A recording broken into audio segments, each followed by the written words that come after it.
Around this time last year, I decided to upcycle one of my old skirts into a bag. And it's been like a year since, and I've realised how many things I actually make, upcycle, or just make. So I wanted to document them all, and I have made quite a few changes to the bag since. I just wanted to show the life cycle of everything I'm making, and just to keep, like, I guess, a tracker of everything, because I design and create so much, like, just mini projects that I lose track, and I feel like they just don't get their moment to shine because I do put a lot of love into them, even they're just little things. So with this bag, I realised I wanted it a lot smaller, and I only realised this after I completely finished making it, which is so hard when the sewing machine breaks and you have to hand sew everything. But that's the look I was going for anyway. That's what I like to tell myself. And yeah, so what I ended up doing was basically cutting it up. So this was the done version last year, and I decided to cut it up and resew it so it looked more cuter, more ditzy, more small, and more of like a baguette bag. This shows that it definitely is not a perfect process at all. And sometimes you have to start using something you make, whether it's like a bag or a piece of clothing, just to realise what you did wrong and like how to change it. Because I think that's so like important to include in the process, because this was not a perfect process whatsoever. So many things went wrong, and at the end, like, I took it apart several times, definitely, at least. Like, here is a side by side of like my other bags with this one, just to show. I guess I want it more of the size of the one on the left. So after turning it inside out and making sure, look at that awful sewing. Don't come at me. My sewing machine broke halfway, and we had to sort of go a bit rogue. But it worked in the end. I cut it all down, made it smaller, made sure that the zip as well had a part. That is something I didn't anticipate before. I added a zip onto it and gave the zip like a big enough handle, I guess, just to add more security to it. And I repositioned all the extra bits as, like, I don't know, to make it look more. Is vintage the word? Vintage isn't the word I'm looking for. Like, more rustic, I guess. Like, adding all the extra little bits on it, but on a smaller bag. And yeah, this is what it looks like now, which is cute. I'm really happy with it. I feel like it definitely looks more of what I envisioned, and more like those little, what are they, like little slinky baguette bags you get in like Urban for like 30-40 pound. This is definitely what I was going for. This is what it looked like before. So yeah, it's a bit more squarish, it's a bit bigger. I wasn't a fan, and I didn't like how squarish it looks. Like, no. Whereas now it's more like curvy, more um, smaller, and it just sits on the shoulder a lot better as well. Good thing about making your own bag is you can make it the right strap length as well, so it sits exactly where you want it, which is what I love. Like, this is exactly where I want it. Some people have it shorter or longer, it's up to you. Have it adjustable if you want to make it like that. But it was definitely worth all the time that it took to make this, and now I can be like, oh look, this is a bag I made when someone asks where I got it from, which is cool. And whenever you go to a sewing shop or you see little cute buttons, you can always add it to your bag because you made it.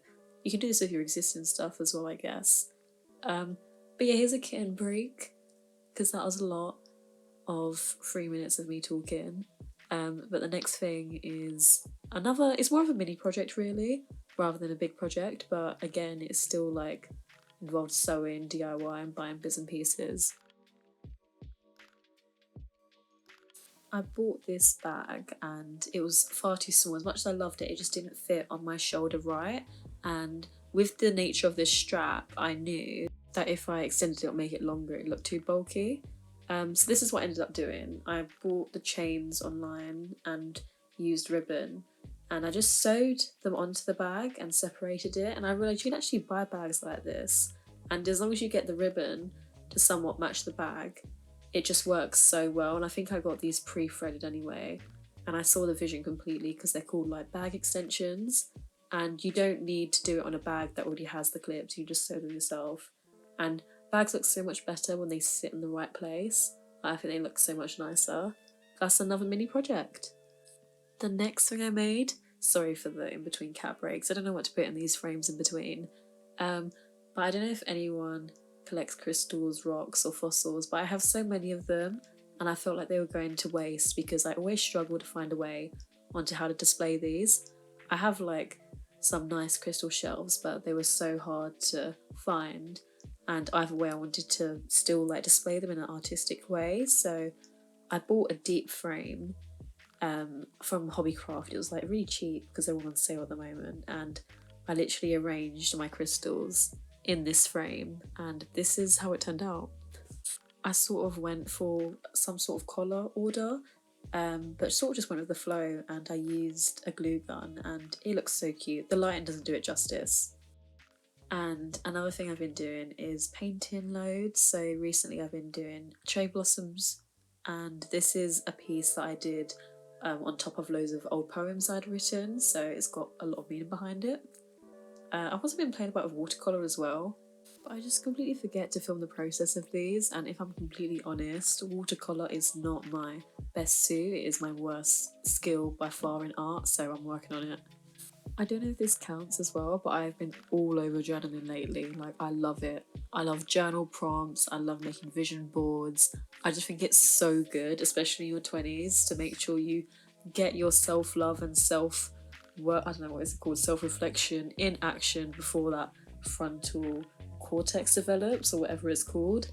But it just feels so good. Like, I'm tracking all my habits, trying to eliminate bad ones, and overall, like, seeing the incremental improvement in my physical and mental health is so good to see.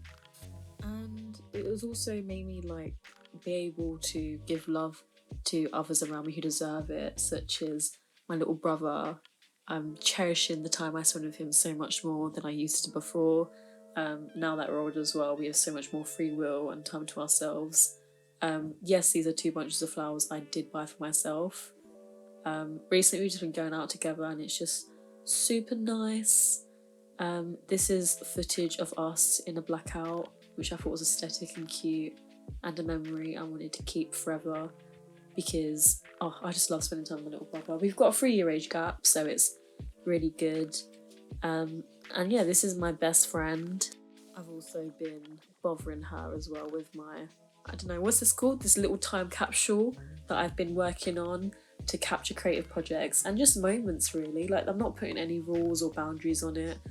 Some sort of motive behind it is designing things, but I also just want a time capsule for every season, or as many seasons as I can, of each year, because honestly, all my videos and all my pictures are getting so lost in my camera roll and in Snapchat memories that I don't actually have a place where I can appreciate the art in one place. So whenever I have a nice moment where I remember to take out my camera in horizontal and just capture it. Yeah. And recently I've looked over the videos I made last year, and I was like, oh my god, why did I not make more? I enjoyed looking over them so much. And I know this is definitely a fraction of my life I will be looking back on and wishing I had captured more content. So yeah, hope you enjoyed this summer mess of designs, artworks, and tokens of appreciation.